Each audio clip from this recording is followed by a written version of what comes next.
अस्सलामुअलैकुम मेरे दोस्तों, सजनों और बेलियों। मैं हूँ इजहार अहमद और वेलकम करता हूँ आपको किचन गार्डनिंग चैनल पर। और उम्मीद भी रखता हूँ कि आप सब लोग खैरियत से होंगे, फिटफाट होंगे, अच्छे अच्छे से कामों में खूब अच्छे से बिजी होंगे।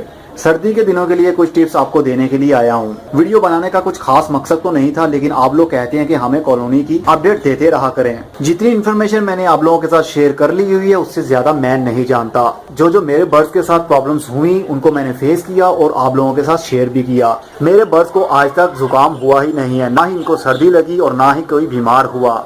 सिर्फ मोशन की प्रॉब्लम ही होती है और कोई इतनी खास बीमारी नहीं लगती मेरे परिंदों को। इसलिए मुझे ज्यादा नॉलेज नहीं है किसी भी बीमारी के ऊपर। जितनी इन्फॉर्मेशन मेरे पास थी मैंने आप लोगों के साथ शेयर कर ली हुई है।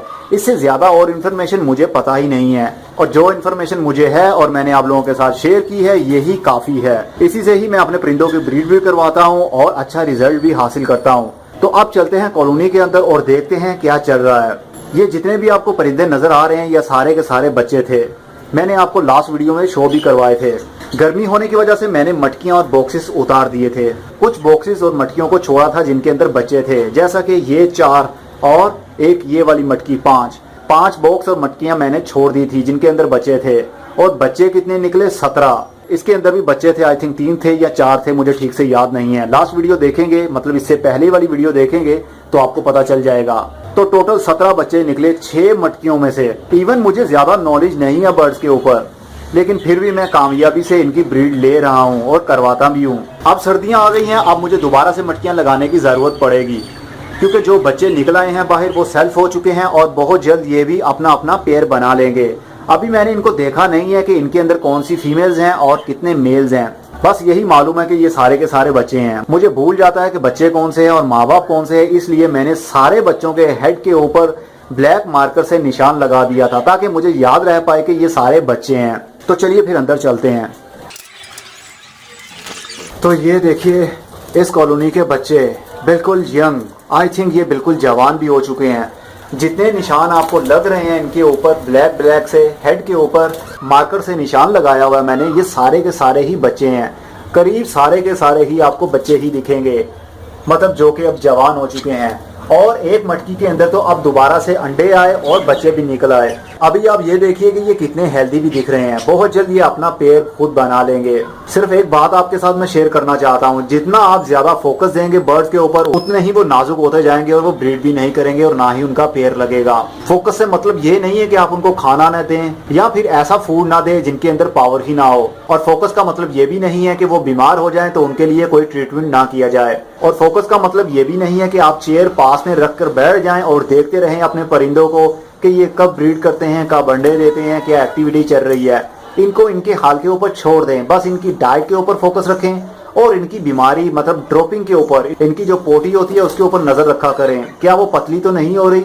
अगर ड्रॉपिंग पतली हो रही हो तो समझ आइएगा मोशन लग रहे हैं। और 95% बीमारियां मोशन लगने से ही लगती हैं, क्योंकि जब मोशन लग जाते हैं तो बॉडी के अंदर इतनी वीकनेस हो जाती है कि बर्ड्स को बुखार भी हो सकता है, जुकाम भी हो सकता है और पानी की कमी भी हो सकती है, जिसकी वजह से बर्ड्स 24 या 48 घंटे के अंदर अंदर ही मर जाता है। और अब तो सर्दियां आ गई हैं, सर्दियों के लिए आपको एग फूड देने की जरूरत पड़ेगी और ग्रीन फूड भी आप देंगे हफ्ते में 1 मरतबा। और केज की बहुत ज्यादा आप सफाई नहीं करेंगे विंटर सीजन में। सर्दियों के जब दिन आ जाते हैं तो केज की ज्यादा सफाई सुथराई नहीं की जाती अगर तो आपने कॉलोनी के अंदर बर्ड्स रखे हुए हैं। सिर्फ जो ड्रॉपिंग हो, मतलब जो पोटी होती है वो उसको आप साफ कर सकते हैं, लेकिन जो छिलके आपको ये दिख रहे हैं, छिलकों को आप कभी भी बाहर मत फेंकें, क्योंकि सर्दी के दिनों में काफी ठंडक होती है और फर्श भी ठंडा हो जाता है। तो परिंदे जब खाना खाने के लिए नीचे आते हैं तो फर्श के ऊपर जब पाँव रखते हैं तो उनको ठंड भी लग सकती है, इसलिए छिलकों को मत फेंकिए। 2 या 3 या 4 महीने इनको इसी तरह ही पड़ा रहने दें। लेकिन जो ड्रॉपिंग आपको दिखती है उसको आप साफ कर सकते हैं, उठा सकते हैं। कैल्शियम के ऊपर मैं बहुत ही फोकस रखता हूँ, जैसा कि ये कटल फिश बोन है, मतलब मछली की हड्डी होती है जो समंदर से मछली निकलती है। अगर आपको ये नहीं मालूम ये क्या चीज है तो वीडियो के ऊपर लिंक आ रहा है, इसके ऊपर क्लिक करेंगे तो आपको वो वीडियो देखने में मिलेगी जिसके अंदर मैंने बताया है कि इसका यूज किस तरह किया जा सकता है। और सीड्स आप वही यूज करें जो रूटीन में करते हैं, लेकिन सूरजमुखी के बीज ज्यादा यूज किया करें, क्योंकि सूरजमुखी के बीज गर्म होते हैं और इनके अंदर ऑयल भी होता है जो परिंदों की बॉडी को प्रोटेक्ट रखता है सर्दी से। सर्दी के दिनों में हफ्ते में 2 मरतबा आप एग फूड भी दे सकते हैं इनको। एग फूड को किस तरह बनाना है इसके ऊपर ऑलरेडी वीडियो पहले से मौजूद है, अगर आपने नहीं देखी तो वीडियो के ऊपर लिंक आ रहा है। इसके ऊपर क्लिक करेंगे तो आपको पता चल जाएगा कि एग फूड आपने किस तरह बनाना है और परिंदे कितने शौक से वो खाते हैं। और हफ्ते में आप एक बार ग्रीन फूड भी इनको ऑफर कर सकते हैं, क्योंकि फ्रेशनेस के लिए आपको ग्रीन फूड देना पड़ता है। उसके अंदर पालक के पत्ते भी आप दे सकते हैं, उसके अंदर आयरन होता है। जब आपके परिंदे के पर बहुत ज्यादा गिर रहे हो तो समझ जाइए उनको आयरन की कमी हो रही है, तो उसके लिए आप पालक के पत्ते ऑफर कर सकते हैं। अगर आपने वीडियो नहीं देखी कि हम ग्रीन फूड किस तरह बना के ऑफर कर सकते हैं परिंदों को, तो वीडियो के ऊपर लिंक आ रहा है, इसके ऊपर क्लिक करेंगे तो आपको पता चल जाएगा। अब तो सर्दियां भी शुरू हो गई हैं। नवंबर की आज 3 तारीख हो चुकी है। रातों को काफी ठंड होती है और सूरज भी सुबह के टाइम ठीक से नहीं निकल रहा। इसलिए मैंने ये जाली जो लगाई हुई थी, यहाँ से धूप आती थी और हवा भी आती थी गर्मी के दिनों में, लेकिन अब मैंने बाहर वाली साइड पर एक पॉलीथीन लगा दिया है, प्लास्टिक से इसको कवर कर दिया ताकि डायरेक्ट ठंडी हवा यहाँ तक ना आए, लेकिन सूरज की रोशनी आ सकती है और धूप भी आ सकती है। अगर आपने छोटे केज के अंदर 1 या 2 पेयर रखे हुए हैं तो सर्दी के दिनों में अक्सर लोग उनके ऊपर कंबल डाल देते हैं, जो कि बहुत बड़ी गलती होती है। कंबल से कभी भी ठंडी हवा रुकती नहीं है, क्योंकि कंबल के अंदर या कपड़े के अंदर छोटे छोटे से होल्स भी होते हैं जहां से हवा की वेंटिलेशन हो सकती है। इसलिए हमेशा याद रखें, जब भी आप कवर करें तो प्लास्टिक से कवर कीजिएगा। प्लास्टिक कंप्लीट हवा को रोक सकता है। अगर आपने कॉलोनी के अंदर मेरी तरह परिंदे रखे हुए हैं तो सर्दी के दिनों में आपको बल्ब लगाने की भी जरूरत पड़ सकती है। तो इसके अंदर मैं 100 वाट का बल्ब यूज करता हूं, जो 24 घंटे सर्दी के दिनों में चलता रहता है। अगर बल्ब खराब हो जाता है तो फौरी से उसको चेंज भी करना पड़ता है, क्योंकि अगर ये ज्यादा देर बंद रहेगा तो कॉलोनी के अंदर ठंड होने का खतरा होता है, जिससे आपके परिंदे बीमार भी पड़ सकते हैं। बस यही वो काम है जो मैं अपने परिंदों के साथ करता हूँ। इससे हटकर मैं कुछ भी यूज नहीं करता। हाँ, एक बार मैंने एडिक यूज किया है, लेकिन वो भी सिर्फ 1 या 2 मरतबा यूज किया था, जो मुझे कराची से गिफ्ट दिया था सुहेल अहमद ने। उनका कहना था कि ब्रीडिंग रिजल्ट बहुत ही अच्छा मिलता है, लेकिन मैंने उसको 1 या 2 मरतबा यूज जरूर किया, उसके बाद मैंने यूज नहीं किया। और जब मैंने लास्ट बार अपने परिंदे बेचे, करीब 75 बर्ड्स थे, वो मैंने अपने एक फ्रेंड को सेल कर दिया और उसके साथ में ही गिफ्ट भी दे दिया उसको, वही एडिक की डब्बी का। क्योंकि मैं मेडिसिन के ऊपर ज्यादा फोकस नहीं रखता, लेकिन जब परिंदे बीमार होने लगे या उनकी हेल्थ को अच्छा करना हो तो मेडिसिन जरूर यूज करें। ऐसा नहीं है कि मेडिसिन को आप बुरा कहें या उनको यूज ही ना करें। जब आपको जरूरत पड़ती है आप यूज कर सकते हैं। तो चलिए अब देखते हैं दोबारा से अंडे आए हैं या नहीं, क्योंकि मेरी कॉलोनी के अंदर कभी भी अंडे थमते ही नहीं है, आते ही रहते हैं। सबसे पहले इस मटकी के अंदर देख लेते हैं। अरे डरो नहीं, ये देखिए। अरे हटो, दिखाओ हमें। इसके अंदर 2 बच्चे थे। उठो, माँ इनको अपने नीचे गर्माहट दे रही है, क्योंकि सर्दी भी आ चुकी है। और अब इस बॉक्स के अंदर देखते हैं, जिसके अंदर करीब 7 से 8 बच्चे लास्ट टाइम निकले थे, और अब देखते हैं क्या रिजल्ट मिलता है। अरे वाह, ये देखिए 1 2 3 4 अंडे आ चुके हैं दोबारा से।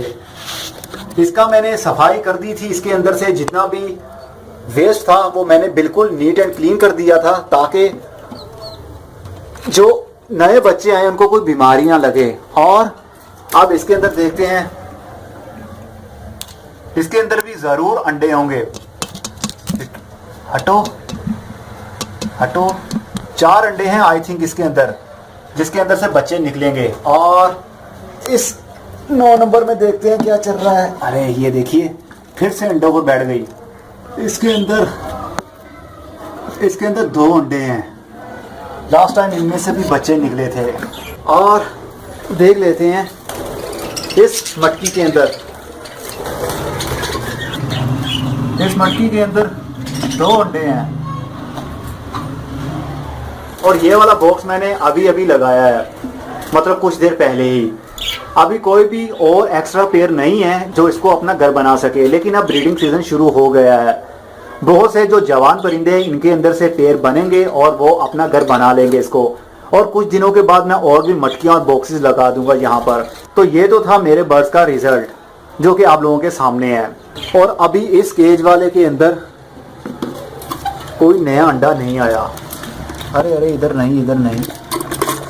इसकी भी मैंने सफाई कर दी थी, और जो बच गया है वो दोबारा से खुद ये सफाई कर रहे हैं। बस आप डाइट के ऊपर इनके फोकस रखें और किसी भी टाइप का फोकस रखने की जरूरत नहीं है। सिर्फ इनकी हेल्थ और डाइट, ये 2 चीजें होती हैं जिसके ऊपर आपको नजर रखनी होती है।